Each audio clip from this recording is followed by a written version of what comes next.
TV news channel. ఈరోజు మనం వరంగల్ జిల్లా చెన్నరావు మండలం చెన్నరావుపేట గ్రామంలో ఉండడం జరిగింది. మనతో మంజుల కుమార్ గారు మనతోనే ఉన్నారు. నమస్తే మేడం, బాగున్నారా? బాగున్నాను. ఓకే సార్, మీ గ్రామంలో గత 5 సంవత్సరాలుగా మీరు చేసిన గ్రామ అభివృద్ధి కార్యక్రమాల కోసం చెప్పగలరా? సర్పంచ్ గారి ఆధ్వర్యంలో గ్రామంలో సీసీ రోడ్లు కానీ మరుగుదొడ్లు కానీ నిర్మించడం జరిగింది. ప్రతి వార్డుకు కూడా సీసీ రోడ్లు పకడ్బందీగా వేయడం జరిగినది. అదేవిధంగా తాగునీరు కానీ ఇప్పించడం జరిగినది. పంటలకు సంబంధించిన ఎలాంటి ప్రోత్సాహాలైనా కూడా సర్పంచ్ గారు ఇప్పించడం జరిగింది. ఓకే సార్, మీ గ్రామంలో ఎలాంటి సమస్యలు ఉన్నాయి?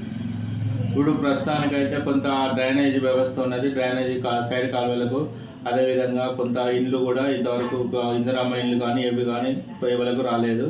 ఈ కొత్త గవర్నమెంట్ అన్నా ఇప్పించే విధంగా ఏర్పాటు చేయాలని కోరుకుంటున్నాం. ఓకే సార్, మళ్ళీ ఎలక్షన్స్ రాబోతున్నాయి, మళ్ళీ నిల్చోవాలని అనుకుంటున్నారా? ప్రస్తుతానికైతే ఈసారి ఎలాంటి ఆలోచన లేదు మేడం. పిల్లలు చదువుకుంటున్నారు, పరిచయాల కొరకు వాళ్ళ మీదనే దృష్టి పెట్టడం జరుగుతుంది. మా ఛానల్ ద్వారా ఇంకెవరికి ఏమైనా చెప్పాలని అనుకుంటున్నారా? మీ ఛానల్ ప్రతి గ్రామంలో కూడా పర్యటించి అభివృద్ధి ఎవరైతే కోరుకుంటారో అలాంటి అభ్యర్థులను నిలబడి సమాజానికి ఉపయోగపడే విధంగా ప్రోత్సహిస్తూ ఎన్నికల్లో నిలబడే విధంగా కోరుకోవాలని చెప్పడం జరుగుతుంది. Okay sir, thank you.